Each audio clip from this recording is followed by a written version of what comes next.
The Daily Mail has always made sure to prepare the most stupid amongst us, those that cannot think critically, those that do not understand subtext or even context, and how that changes a story or narrative when ripped completely out and set by itself, right? So whenever they are able to turn a negative into anything and push it out there, that's what they'll do. And of course, they want to push the fact that Harry and Meghan, once they get to the UK and start living their lives there, that somehow it's just going to be an unmitigated disaster. It's going to be so, so terrible. And they have given a woman who shared a friend that knew Prince Harry 20 years ago as some sort of authority over Prince Harry's life. Someone that's never met him, never spoke to him, nor his wife. She doesn't know these people. And yet she thinks that she is going to be able to predict exactly what's going to happen when they move back, just like me or you can predict what's going to happen when they move back. And I just want to, show you how the Daily Mail is manipulating the most stupid amongst us. And they do it very subtly. So her article is titled, "My Truly Brilliant University Pal Was Once Prince Harry's Best Friend. He's the kind of mate the Duke needs right now, but this is why I fear the Sussex return will be a disaster." So already, right off the bat, her friend that knew Harry 20 years ago is her in. And somehow this is just as legitimate as knowing the person. The very beginning sentence, she tells us that her return to the UK was disastrous, so Harry and Meghan's will be as well. She lists multiple reasons as to why they left, and the very first reason is a lie. The lack of privacy. We all know exactly what that means. That doesn't mean what Harry and Meghan want it to mean. That means what the Daily Mail and the other tabloids want it to mean. That Harry and Meghan are so sick of being public figures that they want to live in a tiny cave by themselves and never come back. When in reality, Harry and Meghan have never spoken about privacy prior to the privacy narrative being pushed by the Daily Mail, and Meghan had to clarify that it was the same exact privacy that everybody else on earth gets to enjoy. That's the only kind of privacy she wants, because she knows she's a public figure. She's been one for 20 years now, and Harry's a public figure. So there was never any question about privacy, because the same privacy afforded to all of us is all that they wanted. The second reason, she says, is bad press. Again, this is a very simplified reason. It wasn't just bad press. It was William leaking stories, allowing people that worked for him to leak stories to his favorite tabloid friends, and it wasn't always the exact truth. It was the truth that William wanted. So like the biggest story 6 months after the wedding about Meghan making Kate cry, that was a lie. But that changed things because it was pushed as the angry black woman making the tender, soft, lovely English rose crying for absolutely no reason whatsoever, because the angry black woman is angry and cruel. It wasn't just bad press. It was manipulative opinion pieces like this one that forced them. They had to go, and they don't cooperate with these tabloids anymore for exactly that reason.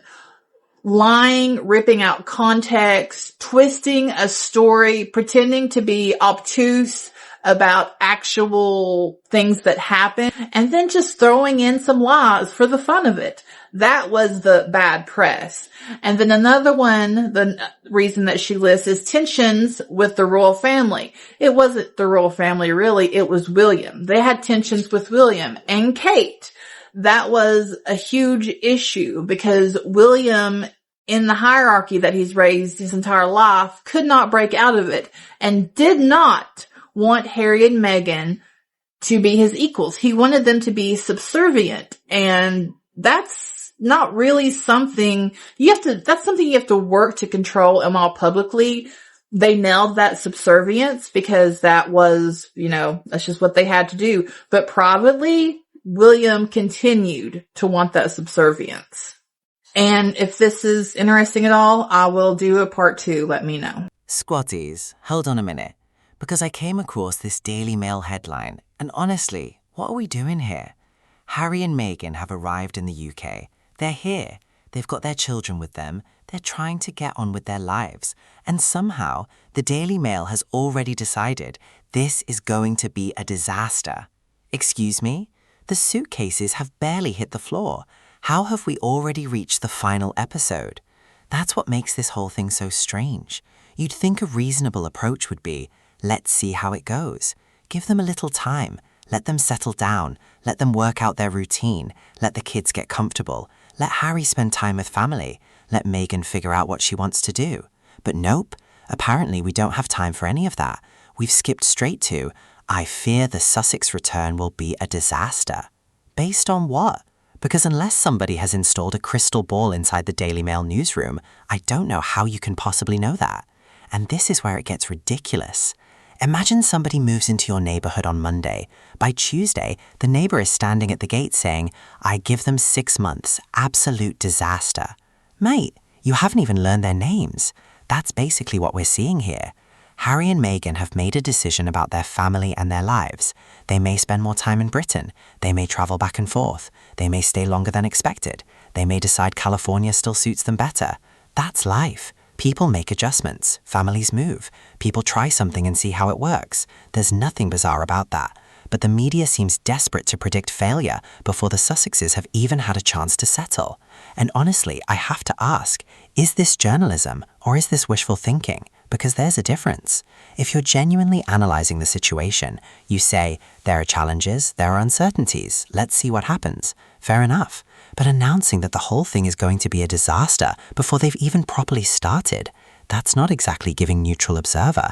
That's giving, please let this go badly so I can say I told you so. And here's where it gets really interesting. What happens if Harry and Meghan actually have a lovely few months? What if they settle into a routine?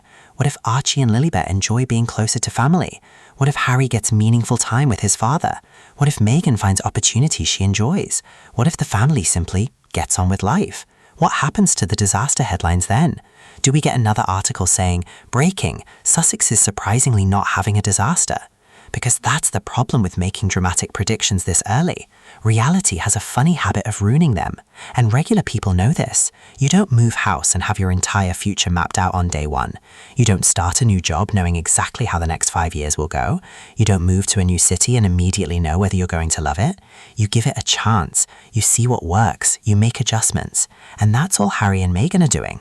They're trying something different for their family. So perhaps the British press could do something revolutionary. Wait. Just wait and see. Let the family live. Let the children settle. Let Harry spend time with his relatives. Let Meghan pursue her own interests. And then judge the situation based on what actually happens. Because right now, the Daily Mail isn't reporting a disaster. They're predicting one. And those are two very different things. So I'm going to sit back, grab my popcorn, and see what happens. Because if Harry and Meghan had a peaceful, successful stay in Britain, somebody at the Daily Mail might need to rewrite that crystal ball.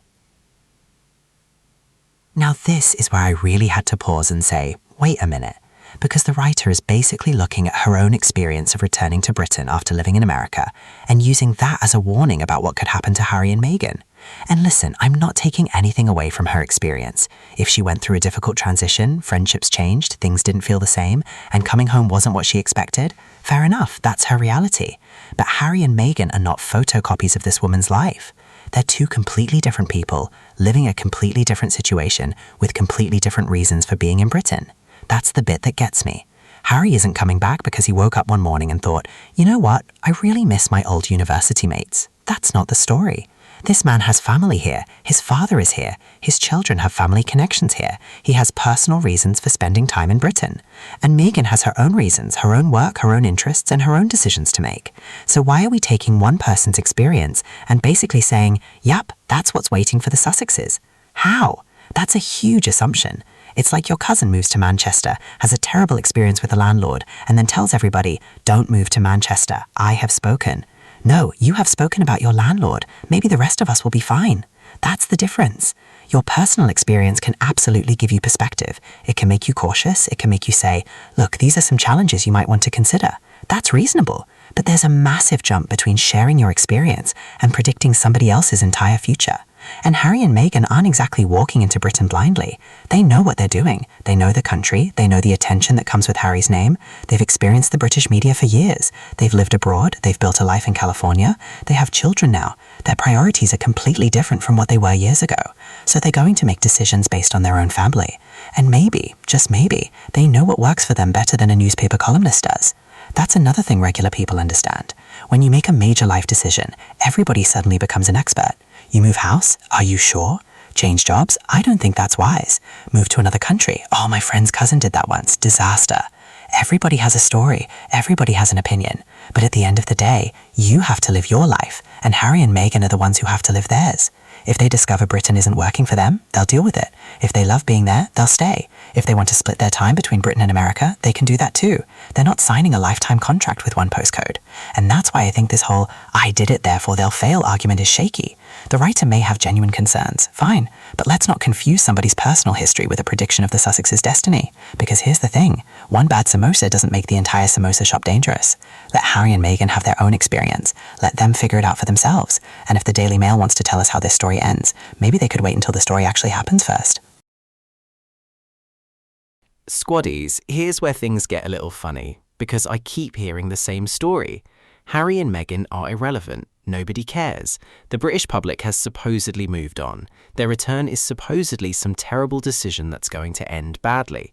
Okay, then why are we talking about them so much? Seriously, Harry and Meghan have barely settled back into Britain, and here comes another massive opinion piece, telling us what their return supposedly means, where it could go wrong, who Harry used to be friends with, what Meghan might do, how long they might stay, and why this whole thing could apparently turn into a disaster. At some point you've got to laugh, because if nobody cares, who is reading all these articles? You can't spend years telling people the Sussexes are irrelevant, and then the moment they arrive in Britain, drop everything, the Sussexes are back. Front pages, opinion columns, commentators, TV discussions, social media debates. Everybody suddenly has a PhD in Harry and Meghan's future. Come on, that's not what irrelevance looks like. If I stopped uploading tomorrow, I promise you the Daily Mail isn't waking up the next morning to publish, "Miles hasn't uploaded, here's what it means for his future." Nobody is doing that. So clearly, the Sussexes still generate something the media cannot ignore: attention. And attention is valuable. Clicks are valuable. Engagement is valuable. People reading an article, sharing it, arguing about it in the comments, all of that keeps the story alive. That's the part regular people understand. You don't need to be a royal expert. You don't need a fancy degree. Just look at the headlines. If Harry and Meghan were genuinely irrelevant, why does their arrival create enough material for another full-blown newspaper debate? Why are we analyzing their friendships? Why are we discussing Meghan's plans? Why are we speculating about their children? Why are we debating whether they'll stay in Britain? Why are we predicting what happens next? Because people are interested. That's the uncomfortable truth. And here's another thing. The Sussexes don't even need to participate. That's what makes it hilarious. They're not standing outside the newspaper office begging, "Please write another article about us." They're living their lives. They arrive in Britain, boom, 20 opinions appear. They post something, boom, another round of commentary. They make a decision about their family, boom, another panel discussion. At this point, Harry and Meghan could probably sneeze in London and somebody would write, "What Prince Harry's sneeze tells us about the future of the monarchy." And that's exactly why I don't buy this constant argument that the Sussexes are somehow invisible or irrelevant. And the funniest part is that Harry and Meghan don't need the palace balcony to command attention. They don't need a royal tour. They don't need a carriage. They don't need to stand next to William and Kate. They don't need to attend an official engagement every Tuesday. They simply come back to Britain with their children, and suddenly everybody has something to say. That tells me something. The Sussex story still has an audience, and the British press knows it. So perhaps the real question isn't, why are Harry and Meghan getting so much attention? Maybe it's, why does the media keep telling us they don't matter while proving the exact opposite? Because the headlines are doing the talking. And right now, the headlines are loud. And And honestly, this is where I think the whole conversation needs to calm down, because Harry and Meghan have made a decision for their family. They're back in Britain, they're going to see how life works, and somehow the newspapers are already standing at the finish line shouting, "They failed." Brother, the race hasn't even started. That's what I don't understand. Why are we so desperate to know exactly how this ends? Maybe they stay in Britain for years. Maybe they spend several months here and then head back to California. Maybe they split their time between both. Maybe their plans change completely. So what? That's normal life. People move, people travel, people try something new, people change their minds. You get a job in one city and 6 months later you're somewhere else. You move into a house and realize you actually hate the kitchen. You think you're staying somewhere permanently and then life throws you a curveball. That's how life works. Nobody gets a crystal ball at the airport. So why are Harry and Meghan being expected to have their entire future figured out before they've even settled back in? And let's be real, they're not exactly trapped. Harry can work internationally. Meghan can work internationally. They've got connections in America. They've got connections in Britain. They've built a life across 2 countries. If they want to spend time in Britain and then go back to California, that's their business. If they decide Britain works beautifully for their family, great. If they decide California is still home, also fine. If they want to go back and forth, book the flights. Nobody needs to hold a royal emergency meeting over it. And I think this is where regular people can relate. Imagine you've just moved somewhere new. Before you've even opened the boxes, someone is outside your house saying, "I don't think you're going to last here." Then another person walks over, "Give it 3 months." Then somebody else, "I knew this was going to fail." Please, can you at least let the person put the kettle on? That's basically what this coverage feels like. Harry and Meghan haven't had the opportunity to discover what this new arrangement actually feels like. They haven't had time to build a routine. They haven't had time to see how the children settle. They haven't had time to reconnect with family and friends without every little detail becoming a headline. And yet we're already being handed predictions about how everything is going to fall apart. Why? Let them live. That's it. Let Harry spend time with his family. Let Meghan pursue whatever opportunities interest her. Let Archie and Lilibet have their childhood. Let the family work out what makes them happy. And then, later, we can have the conversation about whether it worked. Not based on somebody's fear, not based on a columnist's personal experience, not based on what somebody hopes will happen. Look at the reality. If it works, it works. If it doesn't, they deal with it. That's adulthood. And here's the thing that really makes me laugh. The Daily Mail seems so confident that the Sussex return is going to be a disaster. But I'm sitting here thinking, how do you know? Did Harry send you the final chapter? Did Meghan hand over the manuscript? Did Archie tell you how the next 12 months are going to go?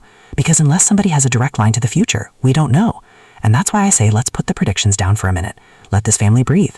Let them experience Britain on their own terms. Let them figure out what works. Then we can judge the outcome based on what actually happened. Because right now, we're not looking at a failed experiment. We're looking at a family trying something new, and they've barely arrived. So to the Daily Mail and everybody already predicting doom, relax. The Sussexes haven't even unpacked the suitcase yet. Give them 5 minutes. Then we'll see what happens. Thank you all for watching. I am your host, Miles. And listen, before the Daily Mail writes the next 10 chapters of the Sussex story, somebody tell them to put the crystal ball down. We haven't even unpacked the suitcase yet. If you enjoyed this one, smash that like button, subscribe, and keep the conversation going in the comments. Until next time, squaddies, stay blessed, stay sharp, and remember, let them live. I love you all, and I'll catch you in the next episode. God bless you, and have a blessed week ahead.